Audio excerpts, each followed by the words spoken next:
Quand je suis dans les vestiaires, 5 minutes avant de sortir, que mes gants sont lacés, quand je sors, j'ai une confiance suprême. Mais j'ai peur de mourir. J'ai totalement peur. J'ai peur de tout. J'ai peur de perdre. J'ai peur d'être humilié. Mais je suis complètement confiant. Plus je me rapproche du ring, plus je suis confiant. Plus je me rapproche, plus je suis confiant. Tout au long de ma préparation, j'ai eu peur de cet homme. Je me disais que cet homme serait capable de me battre. Même la nuit, je rêvais qu'il me battait. J'étais toujours effrayé par lui. Mais plus je me rapproche du ring, plus je suis confiant. Et une fois sur le ring, je suis un dieu. Personne peut me battre.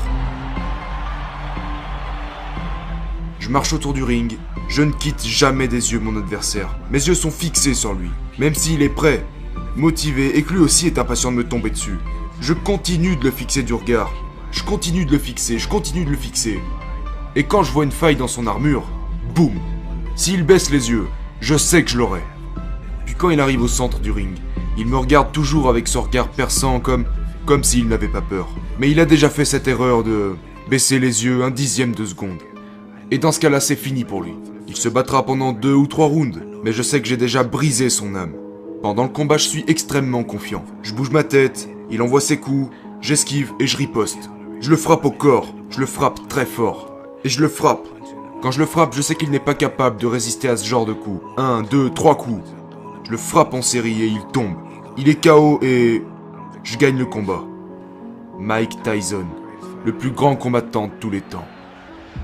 Un bon combattant n'est pas nécessairement le plus grand combattant de tous les temps. Tout dépend de là où il veut aller. Un bon combattant doit être impliqué, engagé et discipliné. Faire ce que tu détestes faire, mais le faire comme si tu l'aimais. Te mettre constamment à l'épreuve.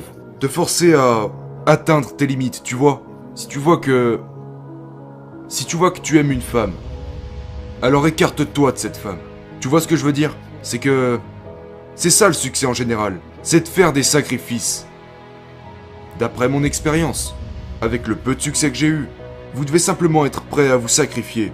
Malheureusement, des fois, vous ne pourrez pas vous amuser car vous devez atteindre vos objectifs. Et quand, parfois, les gens n'ont pas la détermination, la volonté, la persévérance et la ténacité,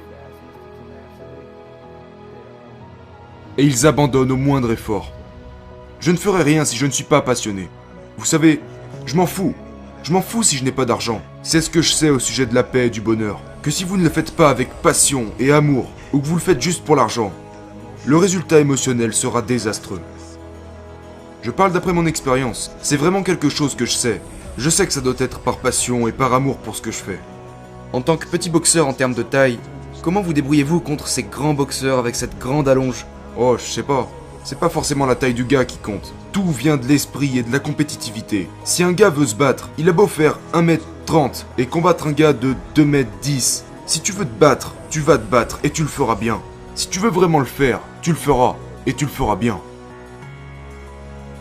Ce que j'ai découvert dans la vie, au fil du temps, c'est que vivre, c'est perdre. En vieillissant, nous perdons nos cheveux, nous perdons nos dents, nous perdons nos mères, nos pères, nos sœurs, mais ceux qui parviennent à surmonter les pertes,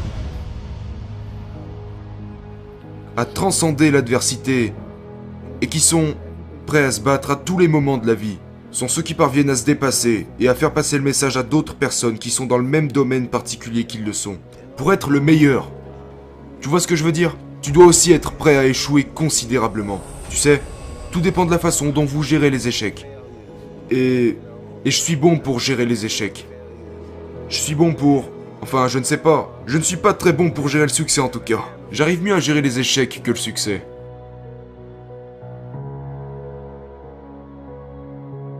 Je sens que je suis né pour gagner, parce que je n'ai aucun autre intérêt pour quoi que ce soit. N'importe quel combattant est un combattant autonome. Tu es un combattant, je suis un combattant. Tout le monde dans cette pièce, même le journaliste, nous sommes tous des combattants. Mais tout le monde ne se lève pas tous les matins pour aller courir.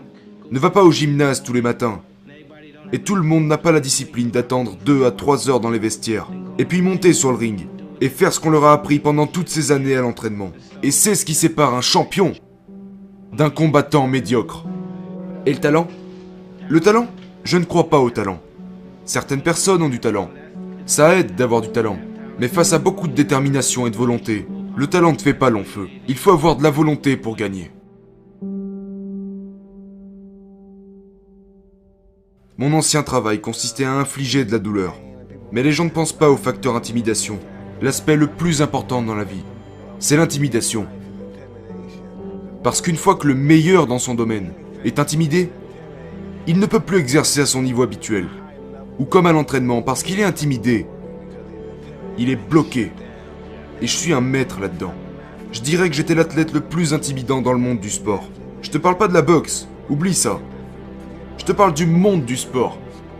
Et tu dois être prêt dans la boxe, dans le sport et dans toutes les choses de la vie. Dans la vie, tout est question de bluff. C'est presque comme jouer aux cartes. Genre, j'en dis plus que... Il en faudra plus qu'un simple lancer de dés. Tu vois, parce que tu peux truquer les dés et tout ça, mais ils sont pas... Ils sont durs, tu vois, tu peux pas les modeler. Tu dois juste jouer. Tu dois tirer, et quand tu tires, les cartes peuvent être mauvaises. Elles peuvent être mauvaises. C'est comme la vie, on peut pas toujours tout contrôler. Ça veut pas dire qu'on va perdre ce putain de match pour autant. Tu vois, on reste dans la course. Et on tient jusqu'au bout. Et c'est la même chose dans les combats ou dans la vie. C'est pas parce qu'on est né au mauvais endroit, dans les égouts, sous les gouttières, ça veut pas dire qu'on va y rester. Si on a la volonté, l'ambition, la persévérance, pour pouvoir endurer la douleur, nous devons endurer cette douleur. On doit apprendre à endurer la douleur.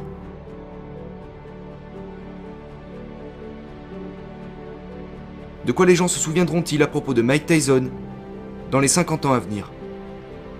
50 ans?